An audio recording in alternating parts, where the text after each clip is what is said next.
sudah bertahun-tahun menjaga. Dia cinta saf pertama. Jangankan saf pertama saja dia cinta. Dia tidak pernah terlewat takbiratul ihram sama imam. Sebagaimana di hadis yang diriwayatkan Imam Tirmizi, "Man shalla 40 yawman la tafutu takbiratul ihram kutibat lahu bara'atan." Barang siapa yang salat 40 hari tidak terlepas takbiratul ihram, tidak tertinggal. Imam Allahu Akbar, dia sudah standby Allahu Akbar. Selama berapa hari? 40 hari. Berarti 200 kali salat. Apa yang dia dapat? Dapat kebebasan dari neraka dan dari kemunafikan. Dan hal ini orang munafik tidak bisa. Makanya saya suruh mendorong jamaah, kalau mau tahu dirinya mukmin atau munafik, kira-kira gimana posisinya salat, khususnya takbiratul ihram. Suka dijaga atau tidak apa-apa sering masbuk? Nah, beda. Yang sering masbuk beda sama orang yang datang lebih awal. Tak mungkin sama di sisi Allah. Wallahi beda. Allah maha adil. Semua masuk surga insya Allah kita bersama-sama, itu karena karunia dan rahmat dari Allah. Tapi di dalam surga, tingkatan dalam surga itu masing-masing tergantung amal. Masuk surga, tingkatannya ada yang di bawah, ada yang di tengah, ada yang di atas, paling atas bersama Nabi, bersama para sahabat, bersama waliullah, orang salih. Tidak mungkin sama, itu tergantung amalannya. Sejauh mana yang tahajud, sunnah qabliyah ba'diyah, salat duha, puasa Senin Kamis, menjaga bacaan Al-Quran, tidak mungkin sama orang yang malas. Walaupun sama-sama masuk surga, kalau Allah berikan karunia dua-duanya masuk surga, tapi ada yang masuk surga tapi mampir dulu. Mau nggak mampir dulu? Hah? Mampir kemana? Ya neraka. La haula wala quwwata. Jadi bapak itu menjaga saf pertama, tidak pernah melepas. Bertahun-tahun terdengar sampai ke kuping dia.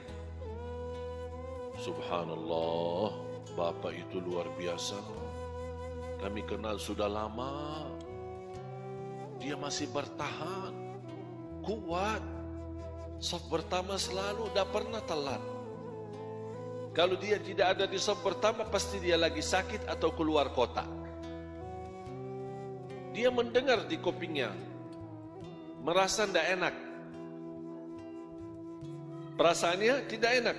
Mulai dipuji sama orang, lingkungan, jamaahnya masjid. Besok-besok, pas waktu salat dicari sama jemaah. Oh, bapak di mana bapak? Kok tidak ada? Pas habis salam, selesai salat, lihat ke belakang, bapak ada di belakang. Kok bapak kenapa ke belakang? Oh, tidak enak. Perasaannya tidak enak. Selama ini saya jaga lillahi ta'ala, malah orang-orang puji saya. Akhirnya saya mundur ke belakang. Itu riya. Itu riya. Karena dia menamalkan awalnya karena siapa? Dia saf pertama lillahi ta'ala. Dia tidak harap dipuji. Walaupun dipuji, dia tidak peduli. Walaupun dipuji, dia tidak, tetap komitmen, tetap istiqamah, menamalkan, hanya menjaga hati dan menjaga perasaannya supaya tetap lillahi ta'ala. Makanya ulama berkata, jaga ikhlas di awal amal, di pertengahan amal dan di akhir amal. Mungkin dimulai di awali dengan baik, di pertengahan, namanya manusia, ada ujian, ada bangga diri, ada hal-hal yang bisa merusak ikhlas kita. Hati-hati kita jaga.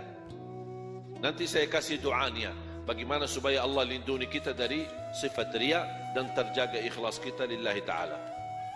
Jadi ketika bapak mundur di saf belakang karena dipuji, dia meninggalkan kebaikan. Kan saf pertama sesuatu kebaikan, dia mundur ke belakang, mundur dan dia tinggalkan kebaikan tersebut, itu namanya riya. Terus kalau ada orang saya mau di saf pertama, tapi Allah tahu niatnya dia melakukan ini supaya mau jadi ketua masjid. Anak mau lihat saya kan Saya fantas jadi ini imam. Saya fantas yang jadi di depan. Karena saya alhamdulillah bertahun-tahun saya selalu di saf pertama. Nah, Allah tahu niatnya. Kita kan dah tahu. Kita tidak boleh hukum orang niatnya. Tapi saya hanya menjelaskan hukum. Karena dia dari awal niatnya beda, berarti dia melakukan karena manusia ingin dapat dudukan, ingin dapat dipuji. Berarti selama dia mengamalkan bukan riak lagi, tapi dia berbuatan syirik. Karena ibadah semestinya karena Allah, tapi dia jadikan ibadah karena manusia. Terus ikhlas apa? Selamat dari dua-duanya. Amalkan lillahi ta'ala dan dijaga istiqamah. Itu aja. Bukan karena manusia, dan saya tidak mau tinggalkan kebaikan karena manusia. Kalau bahasa sederhana, orang yang ikhlas sama saja di hatinya.